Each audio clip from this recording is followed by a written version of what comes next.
Hi everybody, Kim Wilson here, and I am finally getting around to show you how to make these little treat pouches.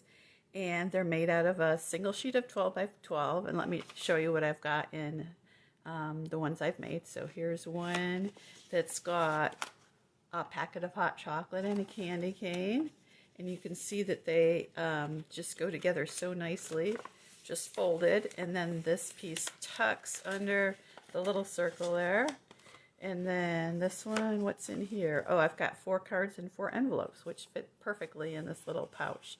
So what a nice way to use up some of your extra designer paper and give a little gift for Christmas. So as you can see, you can make them really out of any paper, but it is kind of best to use a paper that's not directional. You can see from this one that some of my birds are upside down on this one, and they're right side up on the top and bottom flaps, but not on the side. So sort of best to try to find one that doesn't have a direction to it. Okay, I just grabbed this one, which is some retired paper. I've mostly used up my Christmas papers because I've just had such fun with them this season. So I had to grab a package of retired paper to show you how to use this. So we're sort of just making a giant origami project. So the first step is to just make a diagonal. I'm going to check my camera here to see if you can see what I'm doing.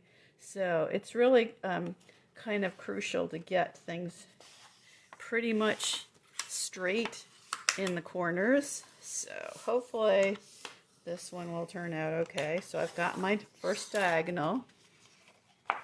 Okay, and now we're kind of going to do a little kite fold here.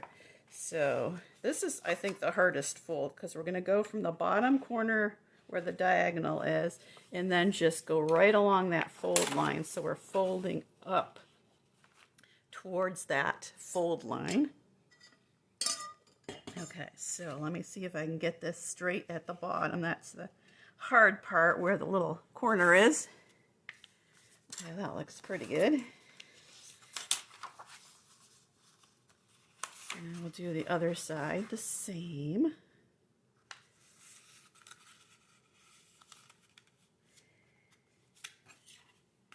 And the bone folder is your good friend in getting all these good creases here so everything folds nicely. So now you can kind of see the pocket coming together like kind of like a little kite there. It's almost like that little 6x6 one that we do. But a few extra folds to it. Okay, I'm going to take my sample apart here so I remember what I'm doing next. Okay, I think the next step is to, let's see, fold up from the bottom. So this is what's going to make our little pocket in the back, but we do want to have a little bit of this tip that goes above because that's going to kind of hold it in. So we want that tip sticking out at the top because we're going to fold that right even with those other layers there, and that's going to kind of hold in that piece. And as you can see, it's not real sturdy there, so if you feel like you have something in there that you don't want maybe accidentally falling out, I would suggest grabbing some of the 6x8 cellophane bags that we have in the catalog, and this packet fits perfectly inside. So I think if I'm doing the candy canes, I'm going to just tuck them in one of those. Okay, let's see. I think we have 2 more folds to go here. The next one is to fold this piece over to match, and we're just going to line it right up with the previous piece like this, and you can see that packet shape is really coming to a head here. And then the same thing on this side. So the corners again are gonna reach at the bottom and at the top as well. So everything meets and is folded together.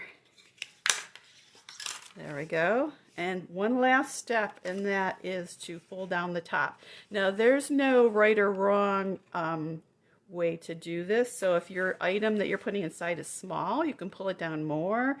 If it's bigger, you can pull it down less. So just eyeball this. If you're doing cards, just kind of lay out your cards here and see how they look. We'll just do right there for now. Okay, so the packet is finished. The only thing left to do is to decorate it. And you can see whatever you want is going to be tucked right in there. All these pieces kind of hold together. That little flap at the top is what holds it, so that's kind of crucial. Okay, so what did I do to decorate? This one, circles and a little stamped image and some dots, and here a little to from tag for Christmas. So easy to do a little circle or some sort of punch shape, and then that flap will tuck right in and hold everything tight so it doesn't fall apart on you. So not too bad. Once it's all together with the circle, it holds together pretty nicely. So hope you enjoyed this project and give it a try. Find some of that old 12 by 12 paper you've been hoarding and give it a go. So it's just folding it up like so, tuck that in, pull that down, and then tuck that under a shape so that you have a little way to tuck it in. So happy crafting, everybody.